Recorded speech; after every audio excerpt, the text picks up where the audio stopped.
Hello everybody and welcome back to the final quarter-final of the InterStream Masters World Championship.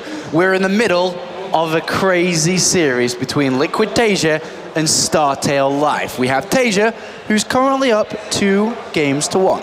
And it's been absolutely incredible so far, especially the first 2 games, going that long and being so close the whole way through, and then the last game, Life just shows TaeJa, no, I'm not going to roll over and die 3-0 to you. Not today, my friend.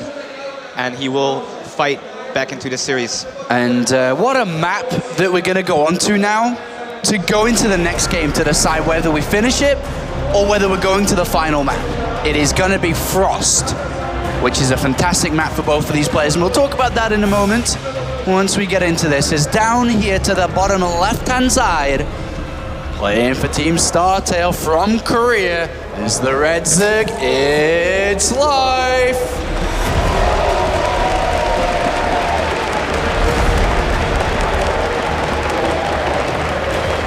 And in the top left, currently up 2-1, the blue Terran player showing some incredible resilience so far in these games.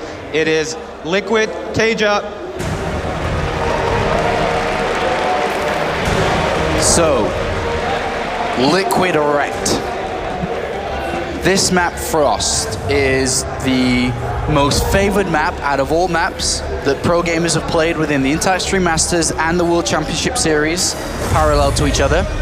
Why is that? I mean, it's been around for a while, and also I feel like it's a very balanced map. So not a lot of races want to veto it, because it's like a pretty fair fight most of the time. So I think that pretty much explains it. It's a very neutral 4-player map that traditionally everybody likes playing on those. All right, follow-up question. These positions, because of course on this map, 4-player, you can spawn in any one of the top corner locations or bottom corner locations. What do you think about this then for StarTale Life? I think that these positions are reasonable for Life. Like, cross position is probably better for him, but he will have an easy access to his 3rd base and it will not be too exposed. But the problem here is, where does he take the 4th base? Does he go to the right side of the map, which is very far away and there's a high ground right next to that base? Or does he go to the inner 4th, which is very close to TaeJa? And the same thing for TaeJa is about where is he going to take his 3rd base? Is he going to take it towards Life and then just keep pushing? Or will he take it further away? And I think a lot of that will dominate the flow of the game. All right, well, the opening build order here for TaeJa has changed up. Coming into the 4th game here, we have a command center first, and barracks, and then gas. So this is pretty much the same as a Reaper opening, just without the Reaper, because he's going to be going up towards a couple Marines and then the factory, the command center, and should be playing it out very, very similar. So both players looking for macro and economy-focused openings here. And actually, from Life, squeezes in the 3rd hatchery here. Incredible economical play from Life, getting that 3rd base so fast. Yeah. And this is all because he saw that there's no Reaper on the way, so he doesn't have to really worry about anything for now. And he'll be able to go get his queens and just keep droning for a very long time against this opening.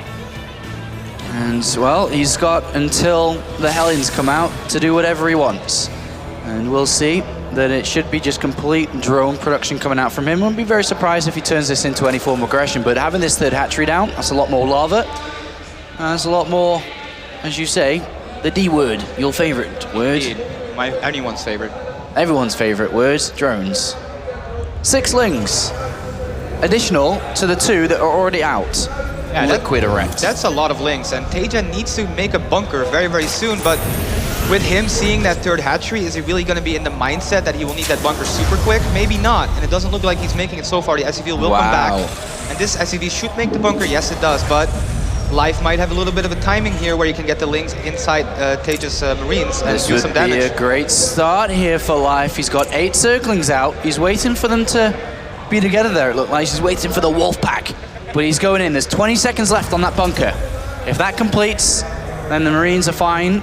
But here we go. He's going to move in. He sees the bunker building, and he is not confident to go in. Look at that, he's baiting the Marines. He wants the Marines to chase the lings, but TaeJa is not going to fall for it. And actually, TaeJa immediately double supply depot, so TaeJa is not going to fall for this. And this is not good for Life. Like, these lings could have been drones, so this is a less favorable start for him. And now the Hellions are on the way. And actually, look at that. There's a starport, and there's double gas being taken. So TaeJa, upon seeing this 3 hatcheries, is like, hey man, you are spread really thin.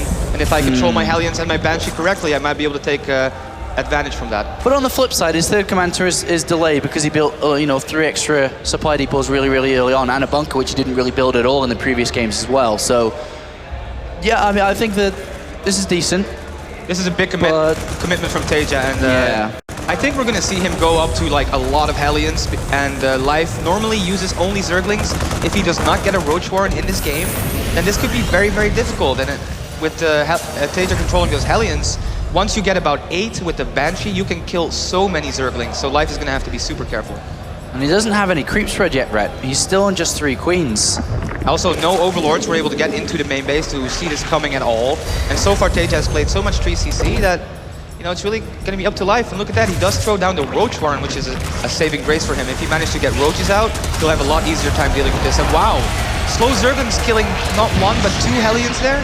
Whoa, whoa, whoa, whoa, whoa! Somebody put the brakes on. That's not meant to happen.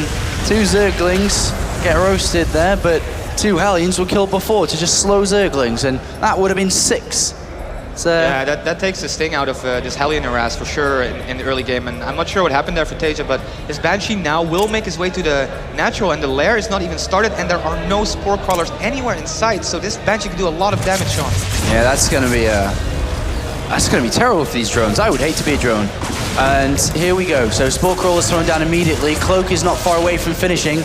And this Banshee's going to have a field day. And then on top of that, you got the Hellion still floating around. There are 3 Roaches that popped out to help deal with them. But here they are. If they're able to get into that drone line, in combination with the Banshee that's already killed 5 workers, this is a good start here for the Liquid men. But that Spore Crawler does end up finishing. And now actually his Queen that is in range of the Banshee. TaeJa has to be careful. Oh my god, he loses the Banshee. And with that first Banshee going down and Life being up to 3 bases and up to 56 drones, he has now officially defended TaeJa's Hellion Banshee. And like we said earlier, it was a big investment. The 3rd command center is done, but it's a lot later than it could have been. And so far, this looks very good for Life. And that 2nd Banshee tries to fly into the natural.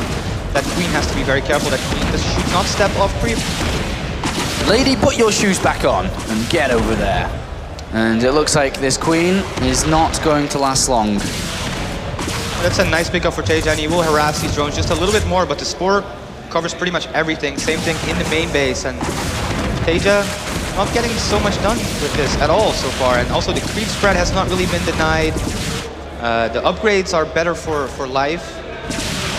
Everything is looking great for Life. Yes, just overall a good start here for him. As you said, TaeJa put a lot of money into this little bit of aggression that we've seen come out from him, but he didn't really get the return of the investment into these units. And we're about to see Life go up to the layer. You can very easily throw down the Spire. I'm not sure if he got the Baneling Nest down yet or not, but he can easily throw that down in a couple of next few seconds. And look towards his 2 upgrades. He's actually moving forward with these links. Hellions are going to come back to help defend. But of course, Life always manages to find a way to wrap around the Hellions to pick off a couple or not. But TaeJa is quite well defended with 15 Marines out and a couple of Medivacs. Yeah, and the 4th base has been thrown down for Life. The double Medivacs will go and try to do some more damage, but Life is looking great to defend this. Oh, look at this sneaky little play by Life. He's kept those Lings and Roaches up there. The units have moved across the map, and Life goes in to do something, and he's going to get quite a few workers here if he targets them down. Yeah, at the same time, though, his 4th base is under attack, and he does not have enough Lings at home to defend this. And the Roaches and Lings will get cleaned up, but how many workers have gone down? I believe about 8. 7 workers have gone down there. Is that worth it for losing your 4th? No, I don't think so. This 4th being so well timed was a big thing for Life, and losing it was not something he wanted to happen. Now the Marines get surrounded, and TaeJa will have to back off, but definitely a very good trade for TaeJa there. Well, 2-2. Again, just like in the previous game, quite far ahead compared to TaeJa. And I'm just looking in TaeJa's structures. He does have the armory, just not the 2-2 on the way. The longer that doesn't start, the better it's going to be for Life there. And we do see it start. He's got a minute window. And a minute is 60 seconds, as Artosis told me earlier, and that's a long time in StarCraft. Indeed, it is a really long time, but so far TaeJa does want to put on some pressure. There are a few Banelings there. He will try to target them, and he does a good job so far. The Baneling speed just now being started. But TaeJa loses a few more Marines there than he should have, I think.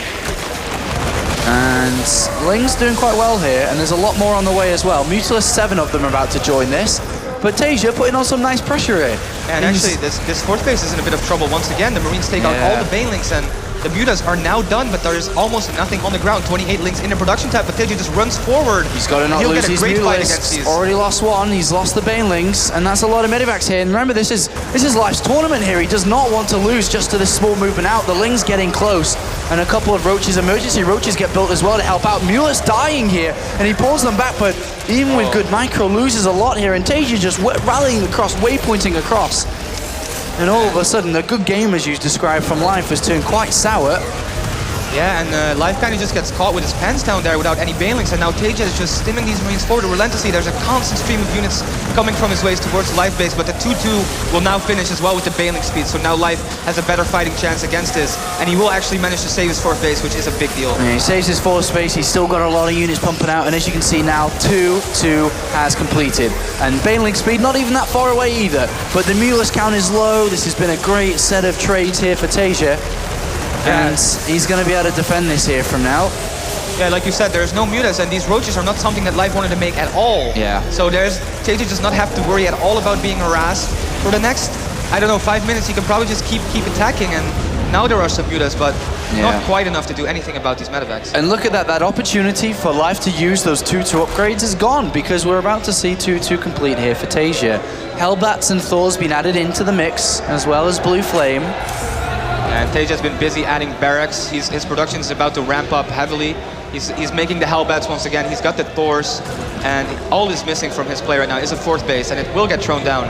But Life, his 4th base being so close towards TaeJa, this could be a problem. Yeah, and he's going to try and take this fight and defend, but he's also got Lings on the counter-attack here, and somehow he's going to find his way past the natural. He's going to try and enter the main base or the natural mineral. I'm not too sure yet, but good trades again there by TaeJa. And once again, Life loses all his banelings, and if there's no banelings, then these 2-2 Marines are so scary. Yeah, and his 4 banelings getting morphed in, but they're going to get stopped immediately. Mulus going down. Life has got into the SCV line. He's destroyed all the SCVs on the natural. He's into the main base, destroying SCVs there as well, but he needs to hold the front line as well. These roaches with their +2 carapace are helping out a little bit here to hold the defense strong, and he is starting to take a supply lead. And there is a lot of units being made here by Life with more and more Lings and Mutalisks and roaches added on. He does push this back, and now we're pushing this back and looking at how many workers he's killed in this game, adding on an extra, I don't know, an extra 10, 12 workers there, disrupting the mining. Yeah, but look at TaeJa's 3rd base. He still has so many SCVs, and now his 3-3 is on the way. The Hive is not being close to being done. There's no real Mutalisk threat. In there again. He just keeps finding ways. Life always finds a way, so I've been told, Red. And he's in that mineral line again. He's got Lings on the left-hand side. And this is trademark Life. We'll do these runarounds. We'll do these counter-attacks. We'll manage to survive. He gets a wrapper on the Thor and says, all right, if you're going to stand there by yourself with no friends, I'm going to pick you off, and he does. And now the big point is 3-3 is on the way. A 4th is trying to be established for TaeJa. Yeah, really well done with the creep, will deny that. And now there's actually starting to be a lot more mutas. There's 11 now, it's still not that scary. But is there a turret into natural? No, there is not. And he will pick off once again more SCVs. There are no turrets anywhere because of the rally point and the waypoint stamp that we've seen from TaeJa, the relentless aggression. He just didn't build any because he was so focused on controlling. And of course now Life has climbed up quite big in supply. Look at the difference between the two of them, 30 supply difference. The baneling count's going to start to skyrocket now this 4th base is mining. He's got another big setup there. There's also a drop on the 3rd base of Life. There's just so much action once again between these 2 guys. You have to remember that a lot of supply is in these 9 roaches and these banelings at the 3rd base, trying to get more SCVs, and they will get just a couple. At the same time, Muta's trying to deny the 4th base, and a drop for TaeJa into Life's 3rd base. God, action absolutely everywhere on each of their 3rd bases, and then the main force of Life fighting the main force of TaeJa. And it looks like Life isn't going to do anything about the drop for now. He's going to go in and attack, and this is a good wraparound with these Lings, and they get fantastic wraparounds here. Are there going to be enough banelings to support the units in the sky? And for the time being, it doesn't look like it, as TaeJa will be able to push his back, but he kills the command center, and that is so big not to be able to mine from that 4th base. We saw that happen earlier on in the series. Yeah, once again, Life finds a lot of success just attacking the 4th base of TaeJa like he did on Yonsu. And but now the counter-attack. Yeah, TaeJa is on the counter-attack, and there are how many banelings? 4 on the way, 7 on the way. That's not that many. I was expecting like 30, but Well, we're about to find out. Life says, all right, I don't think I can fight this right now. Time to go for a counter-attack, as I always do. And he's on the third. He's going to wrap around. He's going to get to the Thor. He's trying to target down the command center, and he's going to pick off that Thor there. But at the same time, TaeJa has destroyed the fourth base of his opponent, and now we need to see that bank up in the top right for Life, spent on Banelings, bro. He needs those rolling in. He needs the detonations on those Marines. The third orbital falls, and this is essentially TaeJa's last attack in this game. There is quite a few Banelings. TaeJa has to control this perfectly. The Banelings there's a try to tank come in the back as well. He can always use for support. He spreads quite well. There's only a few Banelings left, and I think they're all gone. That's a drone with Vespian gas. That isn't going to help. And TaeJa stands strong. 20 more Lings coming in. The tank is support. Is this when TaeJa goes 3-1, or we got a game 5? I don't even know right now. Look at this is TaeJa's main incredibly base. close. There are mutas and Lings everywhere still on TaeJa's base, but TaeJa just keeps attacking, is now in the natural. Those Mulas, do they not need to come back to pick off that tank? He needs these Banelings to connect. Here they come. And if he gets rid of the tank, maybe the Banelings can detonate onto this. 12 additional Lings, another big stim, and a pickup there. Oh, he could fly into the Mulas if he targets down the Medivacs. He gets it. Oh, that was a lot of Marines that went down there, Rat. It was a lot of Marines, but still these Marines are 3-3, so they can fight very well against mutas. And right now, Life only mining from his third base. There's so much blue on the mini-map as well. TaeJa coming may down. Start to walk away with this. The reinforcements coming down. He's going to get the tank, but the Thor and the extra Marines coming in. I don't think, even though Life has a supply advantage, that's in drones right now. It's not army supply.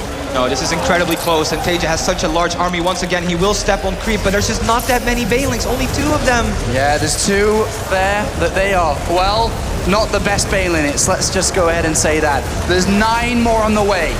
TaeJa's deep on creep.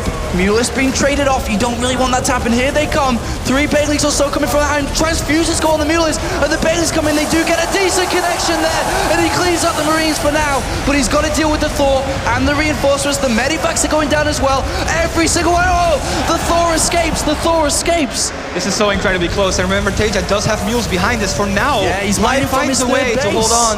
He's mining from his third base. The Thor is going to get picked off as well. He brings down 1 Mulis can trade off, and then another one goes down, and these are so cost-efficient trades for TaeJa, considering he's mining from this base up here. 7 Marines, 8 Marines, 11 Marines, 2 Medivacs, a Hellbat, 1,700 minerals a minute compared to Life, who is struggling in this game. He is dying at this point. The supplies have been cut up a little bit, but here we see Life. He's into the mineral line. That's what he needs, but not too many SCVs die there.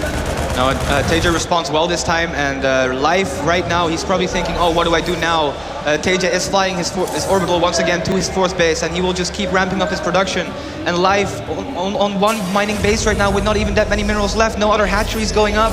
How is he going to find a way to get enough units? It looks like he was starting to make a couple of decent trades there, Red, but the economy is too heavily in favor.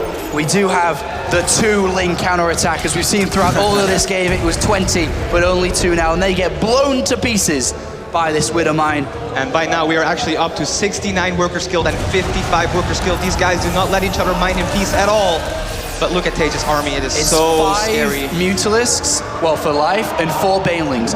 TaeJa is rocking up the Korean army. 27 Marines, 5 Hellbats, 3 Medivacs. This army shall not be stopped, and he is coming down to take his place in the semi-finals. And I don't think Life can find a way this time. 13 Banelings is his answer. Will these be the units to turn this around, to maybe beat this army and then reach the economy of his opponent? I'm finding it hard to believe so, as the spread comes in, the split comes in, and TaeJa is going to stand strong today. 3 games to 1, goes to the top 4 of the Inter-Stream Masters, and will face off in the next round against the BlizzCon champion SOS, and eliminates Life and extends his winning streak against Artel Life. What an incredible performance by TaeJa, as well as Life. These guys put on an amazing show. Constant Ling attacks, drops. And I feel like Life, you know, he played very well in that game. He found himself in a nice position, but he didn't mark enough Banelings, and TaeJa just taking full advantage and stimming forward and being ruthless. And there the crowd goes crazy for TaeJa. Deservedly so. Crowd seemed to be behind Life originally, but with TaeJa being able to stop him, please make some noise for TaeJa! He goes to greet the audience. And now, Rhett, the top 4 we have at the Inter-Stream Masters World Championship, which we will be going into soon, is absolutely remarkable. CJ Hero versus Pult. What a great semi-final that is. And then the BlizzCon champion versus TaeJa. Oh boy, oh boy, oh boy. Terran versus Protoss, and some of the best of their race. And it's going to be absolutely incredible. TaeJa, Player of the Year 2013. And he proves it once again. He's just so consistent all the time. He always goes far. He never really disappoints unless he has wrist problems, but he's looking so strong right now. And I mean, TaeJa won, what, 5 tournaments in the last 9 months or so? That's incredible. And then we had a little bit of doubts with his games against Stardust yesterday, but I think those doubts are gone. And it is now time to hear from the man himself on stage, Liquid TaeJa. Thank you. TaeJa, congratulations. Wonderful set of games. First 2 matches, very long games. After the first game, and you win that game. The second game looked like it was slipping away from you. What was the turning point for you? 첫 번째와 두 번째 반 되게 오래간 게임이었는데 첫 번째 반은 이기고 두 번째 반 아마 질 뻔했는데 언제 지금 이겼다고 생각했는지. 두 번째 판 승현이가 무리하게 무리군주를 가는 바람에 거기서 딱 싸움을 이기겠다 싶어서 싸웠는데 딱 이겼어. So there was one fight in the second game where Live actually attacked and he was like, okay, if I take this fight I could win it, and there was a turning point. Okay, so at 2-0, comfortable, everything looks great.